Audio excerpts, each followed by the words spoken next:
Okay, welcome to lecture number 9 and in relation with experiment 2 and last time if you recall that we were considering a second order system, that is a circuit having two energy storing elements, and the circuit considered was R, L and a capacitor in series with a switch and a DC voltage. Okay, RLC. This is the circuit and the switch is closed at t equal to 0 and the current is IT at any time. And we know the once the current is assigned, the voltage drop here is Ri and voltage drop across the inductance is LdI dt, and what we assume is the voltage across the capacitor is with this polarity plus minus is V. Then I is equal to C dV dt. Our goal is to form a differential equation and we did that and we got this one. Voltage drop in the capacitor will be R into I, so R C dV dt, and then voltage across the inductance is L ddt of I is C dV dt. We got this last time, and plus V is not is equal to the supply voltage E. That is the thing, plus minus E. Now this equation essentially is LC d2V dt2 plus RC dV dt plus V is equal to E. Then divide both sides by LC and we got this d2V dt2 plus R by L dV dt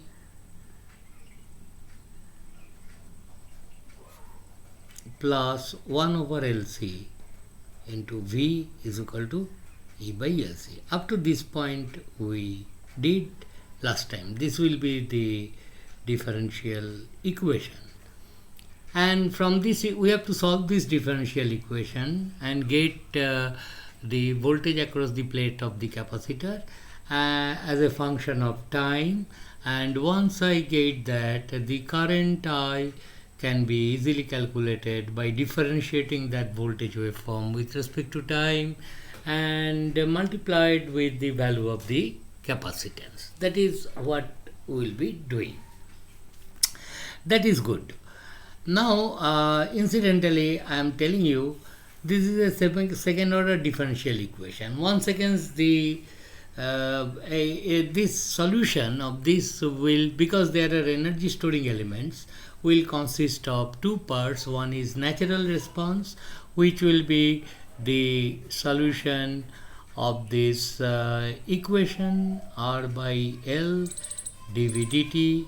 To get the natural response of the circuit, I will set this to 0. That is, the circuit will be driven by the initial energy stored either by inductor or capacitor or by both. So right hand side, in that case this E is not present, no input signal, but this circuit will still carry some current provided there are initially given some energies to the inductance and capacitance. That will be there. So this will give you the natural response, that is V and T. Okay. Now one thing is obvious. By same argument I will say that guessing the solution only leads that V is equal to A into e to the power of mt. Of this form the solution has to come, because these three terms when added should give you 0 at all times, and e to the power mt is such a function that you go on differentiating it, it will still retain its general form e to the power mt multiplied by different constant, of course. And unless these three terms individually are of the same form, it is impossible to get them added and get 0 for all time t. It is only possible if these three terms. So this is the guessing. We explained that.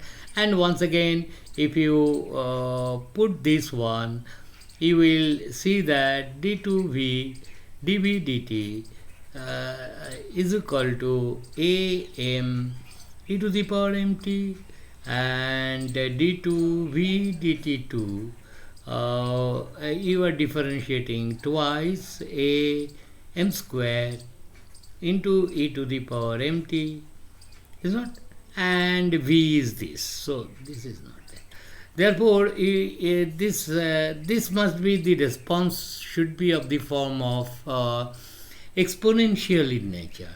So you put these things in this equation and you will then be getting that m square into a into e to the power mt plus of r by L into dv dt, which is a e to the power mt into m, and plus 1 over LC into a into e to the power mt, and that is equal to 0. So once again this equation comes out to be r by L, is not? That is fine. R by L dv dt is there m, I missed here, there is one m. So r by Lm plus 1 over Lc and whole into a into e to the power mt is equal to 0. Since there will be some solution, therefore this cannot be 0 at all times, so this quantity has to be 0. See, we have to find out a and m. So it is therefore m square plus r by L into m plus 1 over Lc must be equal to 0. And we therefore find it is a quadratic equation, and there will be roots available. If we can find out the roots, which may be, say, m1, m2. Okay, these will be the roots, and then the solution, natural response, that is Vnt, will be equal to some a1 e to the power m1t plus a2 into e to the power m2t, provided m1 and m2 are distinct roots. m1 and m2 are distinct roots.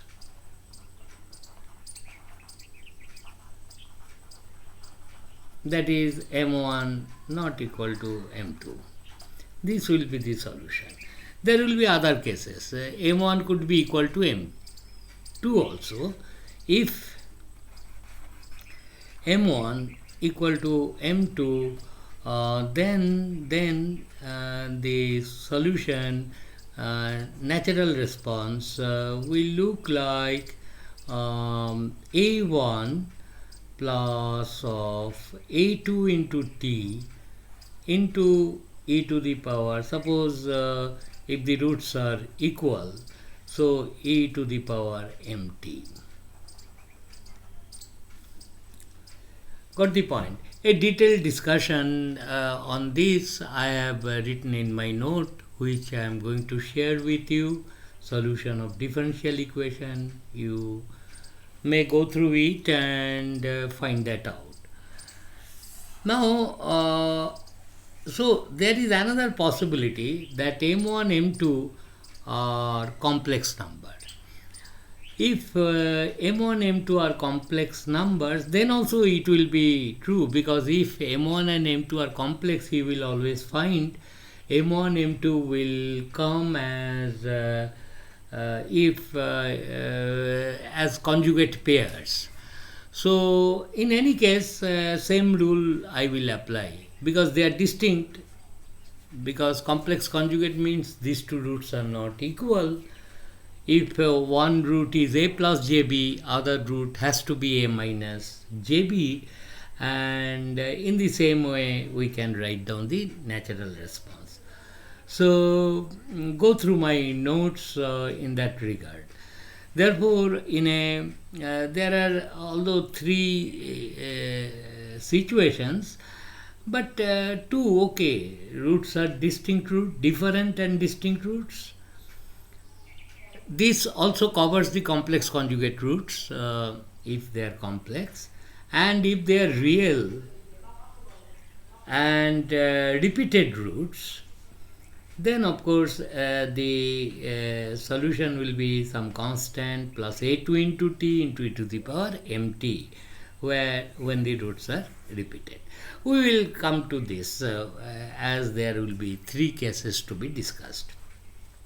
But before that, we will consider a very interesting problem.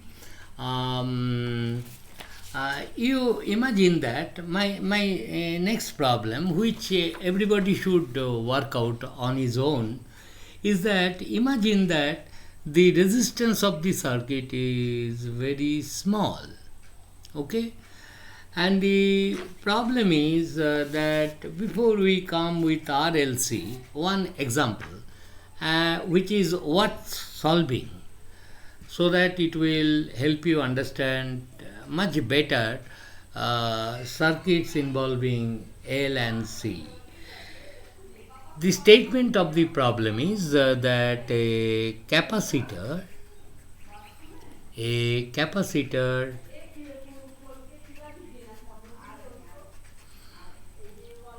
is a charged capacitor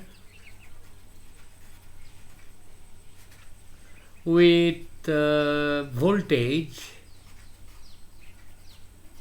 V naught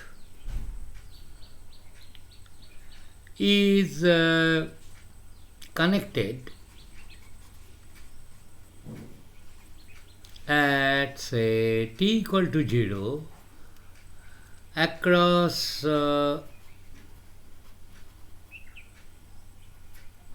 this is equal to actually V 0 minus. Got the point? V 0 minus. Voltage across the plate of the capacitor at V 0 minus was V naught. I have charged it from different circuit, and then that capacitor I am going to connect across an inductor, L with I 0 minus is equal to 0. This is the statement of the problem. That is, in terms of circuit, I will draw it like this, that I have a capacitor, ideal capacitor, with initial charge V naught in this direction, plus minus. And this is the voltage across the capacitor at any time t, and this V0 is nothing but V0 minus. Okay, this portion, this is the initial condition.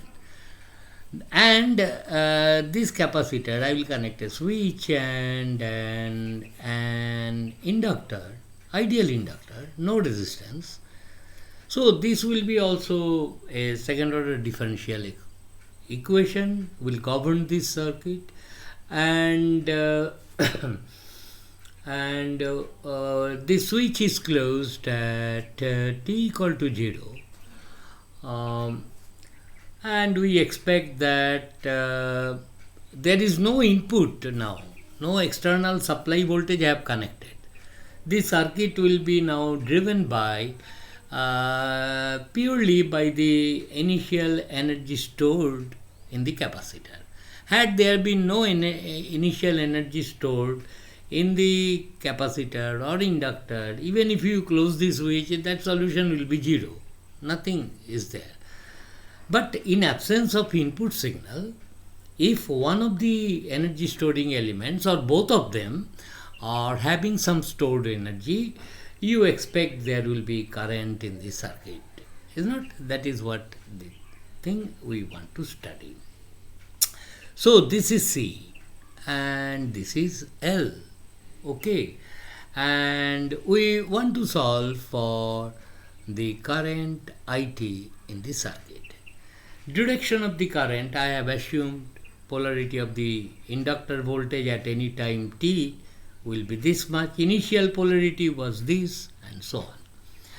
Now here I will now show the voltage drops.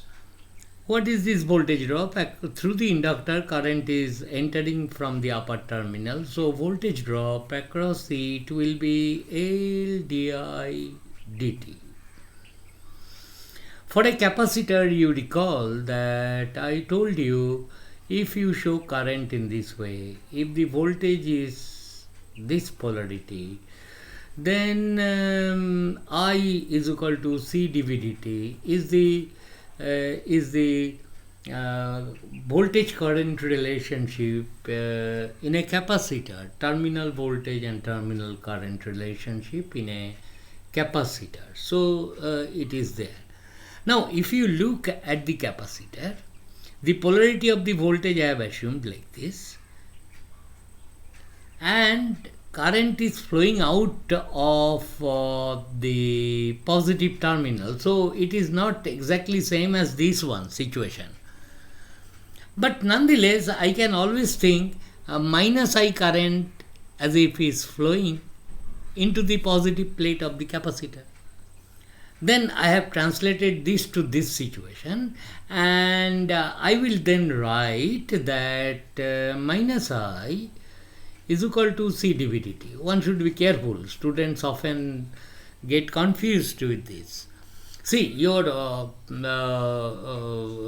convention has been this one, and we have explained it, how it is, charge accumulates. Now, here is a situation where somebody has assumed a current flowing through the capacitor which enters through the negative terminal and comes out from the positive terminal, which is not same as this. So here, what is the current entering through the positive then? If we have assumed this to be IT, I can always say, okay, minus I is entering through plus, and then I apply this rule, and I will not make any mistake. That is what I am telling. So this is the value of how this I and voltage across the capacitor are related with. In any case, I will now apply the KVL rule. I will start from this point. I will start my journey from this point, go this way and come back to the same point. Whatever voltage I encounter during this journey, I will write them with correct polarity. So I start from here. From here to here, there is a voltage rise V, KVL. Voltage rise V, and then no drop here, neglecting resistance of the wire, no resistance in the circuit. And from this to this, it is minus, plus to minus, L di dt. L di dt.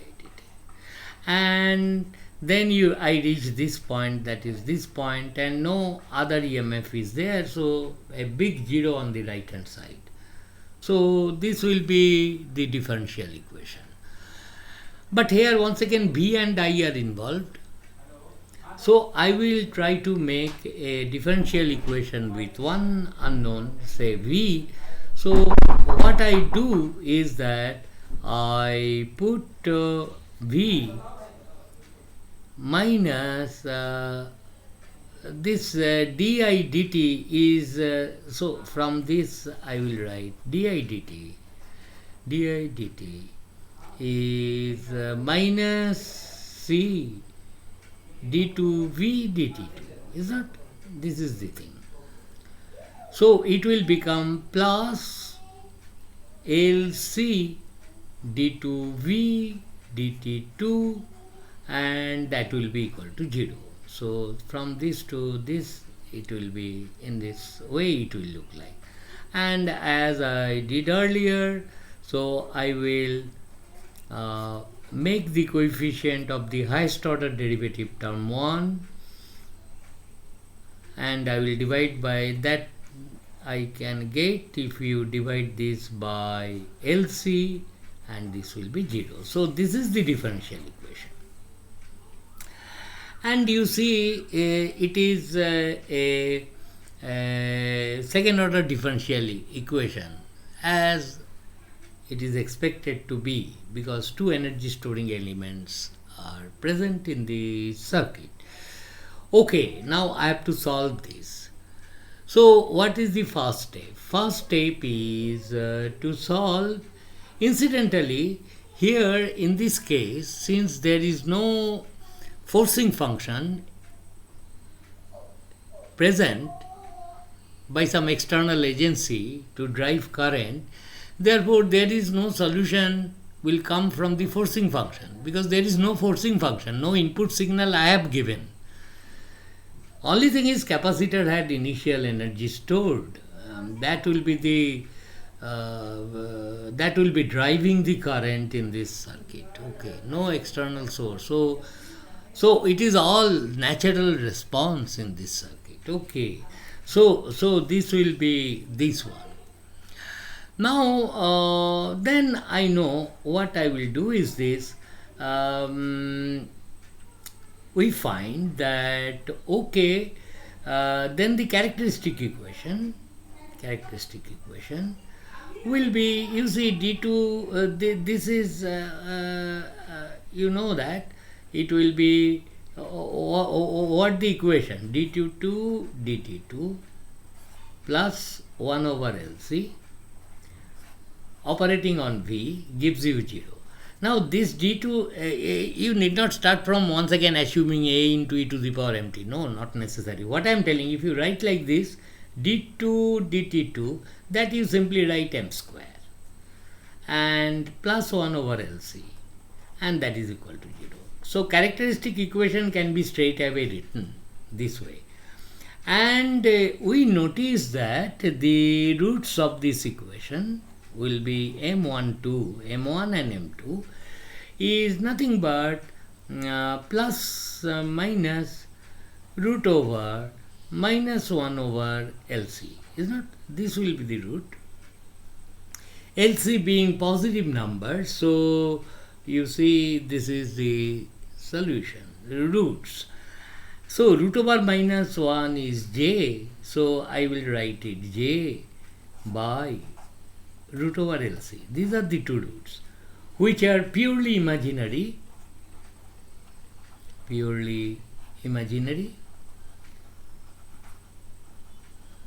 But good news is they are different. Therefore, I mean, no, good news means, okay, that you note, M1, M2. If that be the case, then I can write V1t as, solution. Then Vt, I will write it as A1 into e to the power. Two roots are there.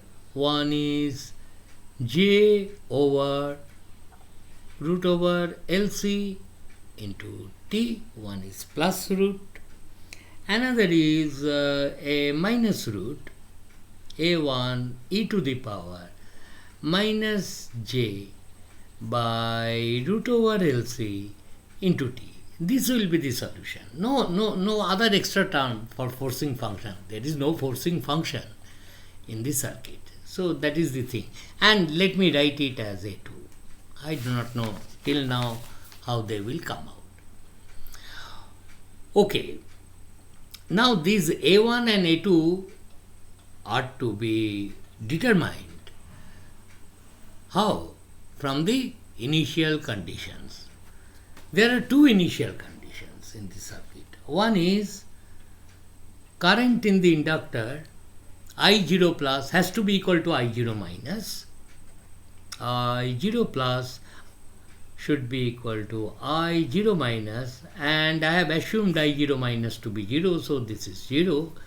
And V0 plus, voltage across the plate of the capacitor, is V0 plus, and that will be equal to V0 minus, and V0 minus was V0.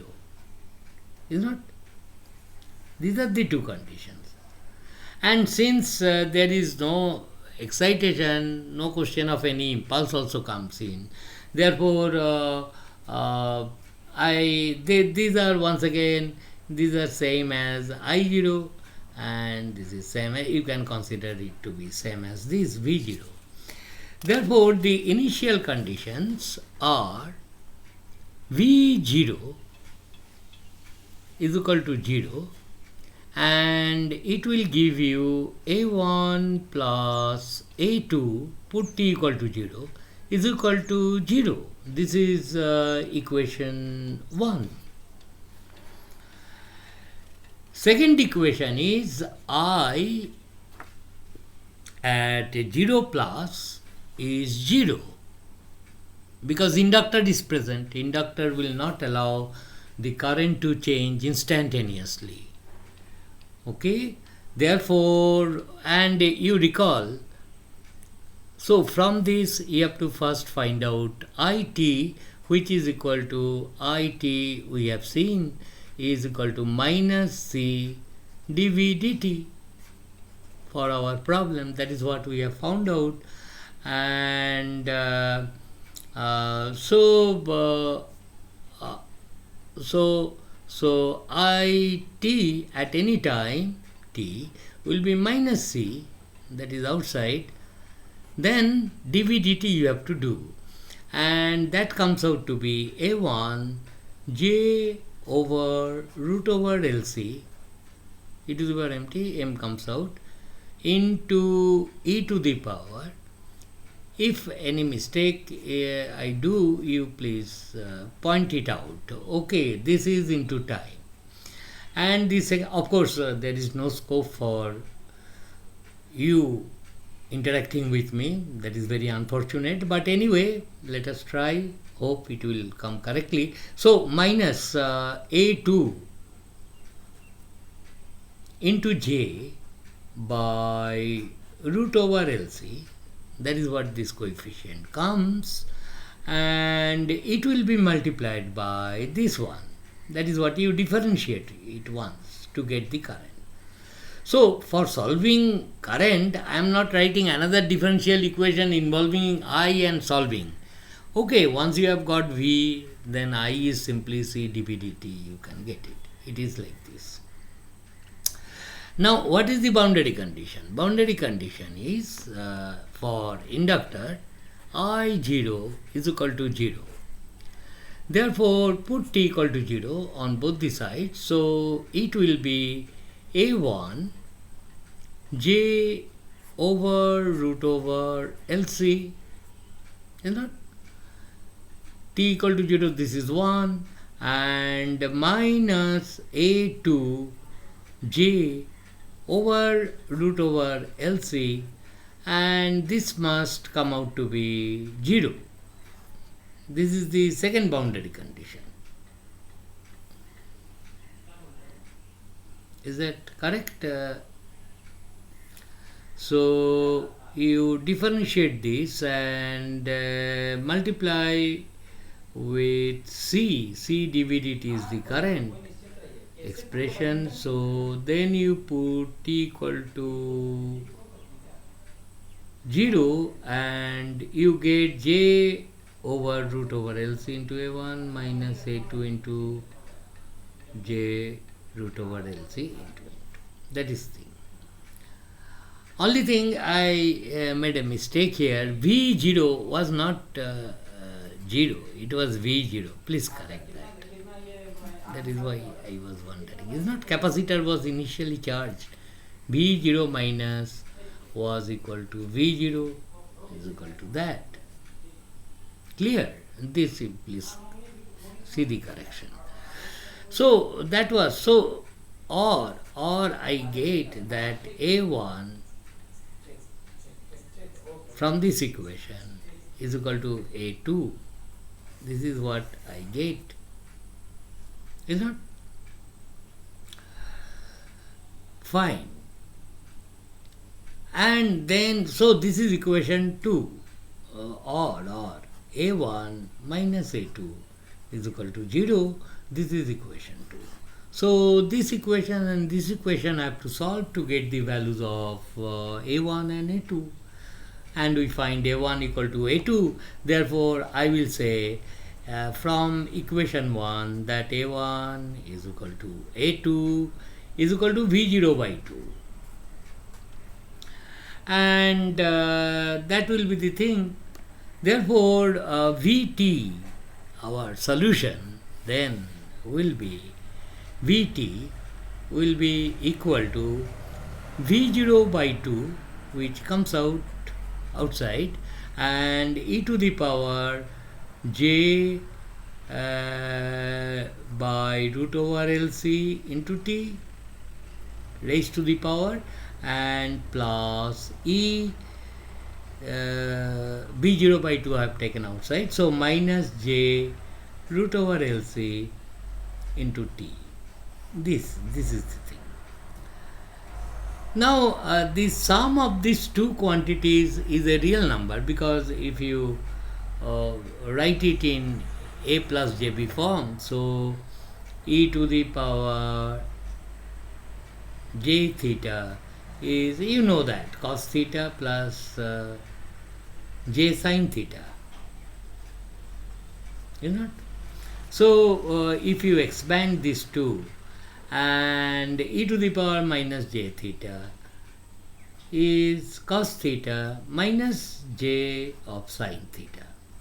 So you are adding these two, so it will give you, imaginary part will get cancelled, and you will be left with V0 by 2, and this will be twice cosine theta, here is t by root over LC, twice cosine t over root over LC, or you will get Vt to be equal to V0 into cosine of t over root over LC.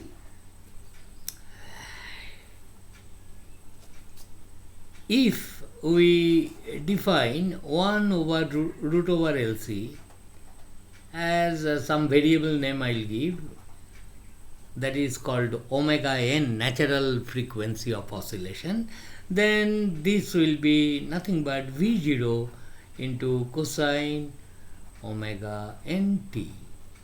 In the usual way we try to write it, where omega n is the frequency of this voltage oscillation. So we find voltage will oscillate like this. Now after the moment I have got voltage, current also I know, because I is minus c dv dt. I will also find out the current in the circuit. So what happens is this: we have got Vt, we have got Vt to be equal to V naught cosine of omega nt, where omega n is 1 over root over LC, that we have found out. So I, which we have got minus c dv dt. So you simply differentiate this and get the values of the current, and it will be how much? Cosine, if you differentiate, it will give rise to a negative sign, so that negative goes, and it will be V naught into omega nc into sine of omega nt. So this is the voltage. This is the voltage waveform, and this is the current expression, IT. Is not? So we are now in a position. So what was the circuit? Let me draw. There was a capacitor which has got initial voltage V naught, and this is your, at any time the voltage is Vt, and here was the inductor L, and you close the switch at t equal to 0, and this is the current in the circuit. This was the thing. Now we have got both the expressions for both the voltage and current. So let us sketch it. It will be now like this. Suppose I sketch it in this form. This is my time axis, and here I will sketch voltage across the plates of the capacitor, and below I will sketch current flowing in the circuit, and voltage in the circuit is a cosine function, and before, this is t equal to 0, before that the voltage was V0, it was V0, is not?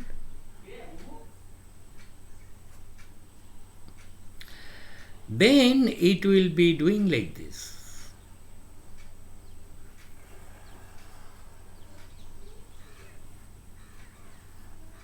This will be minus V naught. You know, this is how voltage will vary in the circuit, and current expression, it is V naught omega nc. It will change as a sine function, and it will be like this.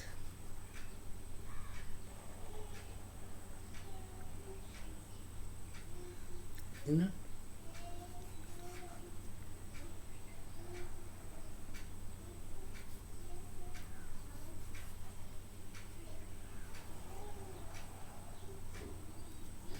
And peak value of the current, Imax, is equal to B naught omega n into C. See, incidentally, you know that 1 over omega nc is unit of some ohm, unit is ohm, reactance. So voltage divided by 1 over omega nc is this one, that is I. So this will be minus Imax, and this is V naught, which is V naught. Got the point? Now this is the voltage waveform, and this is the current waveform. And current before t equal to 0 was 0. It was like this. Then it will be like that. And what is the time period of this? This time interval is 2 pi by omega. Is it? This will be the time period, or peak to peak, also same thing. Yeah, so this is the time period. Therefore, we see that if a charged capacitor, charged with initial voltage V naught, And this charged, you have charged the capacitor by some other circuit, maybe some RC circuit connected to a battery voltage V0. You have charged it, you know how to charge it, and then suddenly you have switched over that capacitance to this circuit. Like that you imagine. Now here it is a second order system, no doubt. But you see, these oscillations of voltage and current against time will continue forever if you don't further disturb the circuit. Sustained oscillation will exist. And it is no surprise because, this capacitor voltage, initially there was no stored energy in the inductor. All the energy was stored in the capacitor. It was like this. See, V0 square was the energy you started with when you close the switches. Therefore, I leave it as an exercise to you. When current will be flowing, capacitor start discharging. Here capacitor voltage decreases as current started coming out from the positive terminal in this way. So a time will come when the current will become zero in the circuit. Then the got the point. Here the voltage is maximum. When voltage becomes zero, first let us look at this very important point. A time will come when the supply voltage will become zero, then the current will be maximum.